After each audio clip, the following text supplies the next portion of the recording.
My name is Anna, and I vlog daily from Ukraine since the start of brutal Russian invasion.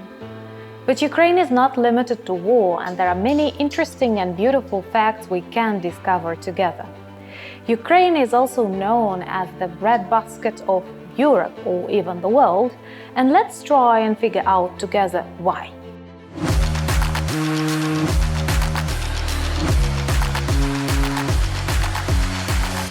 As you might have guessed, today we will speak about Ukrainian farming, and I promise it's not going to be boring. Why? Because I don't like boring facts myself, and I was surprised with some information that I found when trying to answer some of your questions about agricultural sector of Ukraine, people in farming, and harvest. So, the fact that actually surprised me the most is that 7 times more grain is grown in Ukraine than coffee all over the world. Imagine 7 times more grain grown in Ukraine than coffee all over the world. Ukraine is also among the largest producers of barley, beetroots, sugar, potatoes, pork, and other interesting, tasty, and important products. I've always lived with the understanding that Ukraine is an important agricultural producer. But digging deeper into our history, I realize you don't need any additional proof to realize that Holodomor genocide, artificial famine organized by Stalin back in 30s, was not an accident but an intended genocide. Why? Once again, we are a breadbasket of Europe. We produce a lot of grain and other food, enough to feed the world, not just Ukraine. And now, during the times of Russian invasion, we suffer again. Ukrainian grain is destroyed, grain deal is withdrawn, and many countries all over the world are at a threat of famine. Once again, because Russia is a terrorist state. So what is so special about Ukraine that makes it a successful farming country? These are our chornozems. What is that? It can be literally translated as black soils, which is a specific kind of soil extremely productive. And 1/4 of all such soils are located in Ukraine. That's why during another really complicated period, the Second World War, Nazis were literally bringing lots and lots of Ukrainian chornozems by trains to Germany because they are so fertile and able to produce the best food. Traveling around Ukraine, and I hope soon this day will come when you can visit us in total safety. So when traveling around Ukraine, you will notice lots and lots and lots of fields. And surprisingly, if you combine all the agricultural fields of Ukraine in one, you will get 2 cypresses. I am not a fan of such comparisons, but they do help to visualize the size of Ukrainian agricultural production. And if we combine all the lands owned by 5 largest Ukrainian agricultural complexes, we will get Slovenia. As a result, every 5th Ukrainian is working in the sphere of agriculture. And I know innovation, digitization, all of that is important, but food is more important. Many of you associate Ukraine with a sunflower.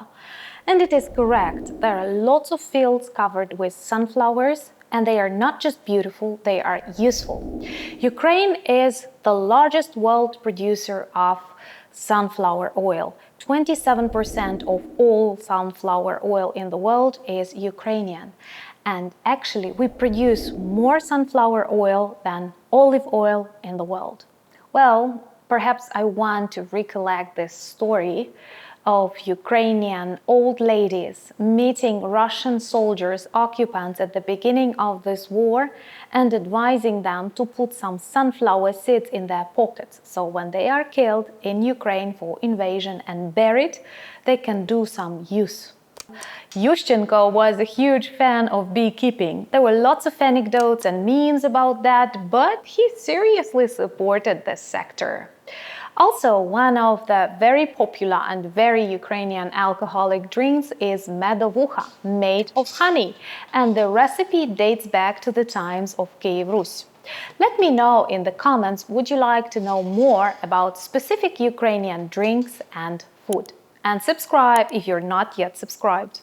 In the structure of export of food, grain ranks number one. 73% of exported goods is actually grain.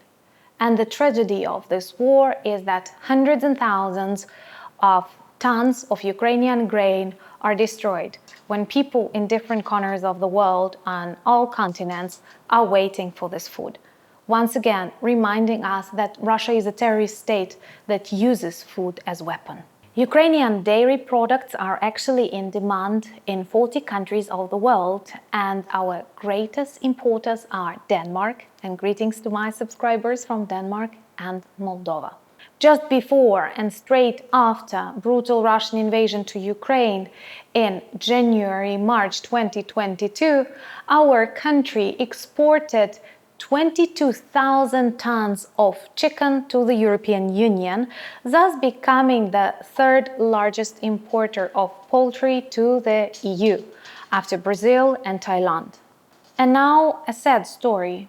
There are many of such stories, but I have to share them because once again they remind the world that Russia is a terrorist state.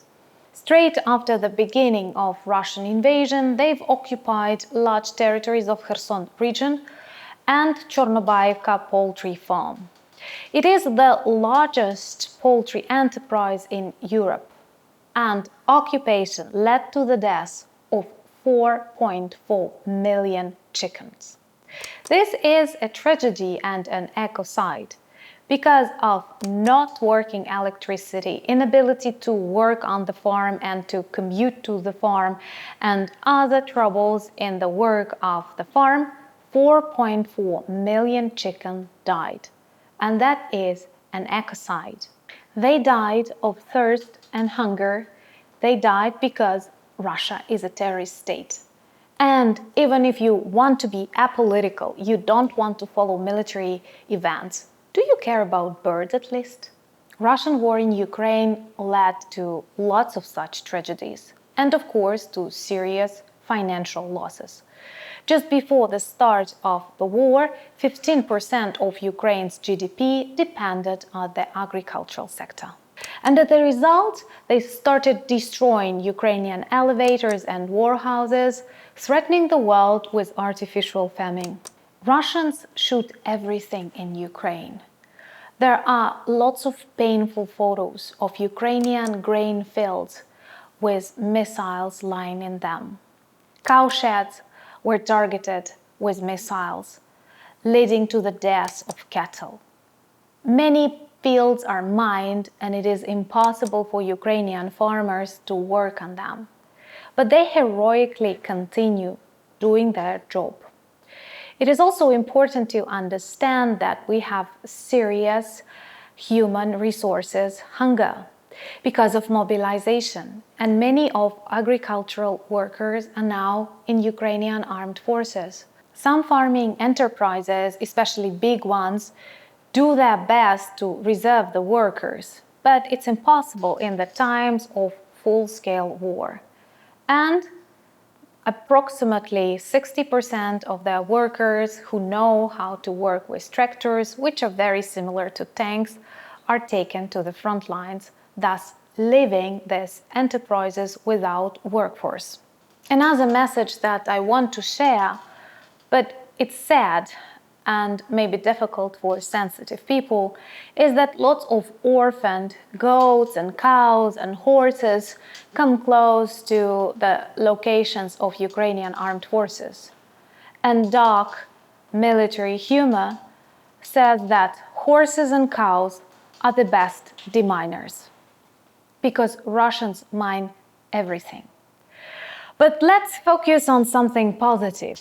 And an example, one of the Ukrainian farmers who bought a drone to use it to demine its field and monitor the leftovers of Russian weapons on his fields.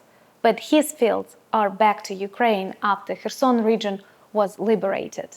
And I'm very proud of Ukrainian farmers who sow their fields in bulletproof vests, who demine them even before Ukrainian soldiers come to these territories, who volunteer, help repair military techniques because they know how to, and who work hard to feed the world.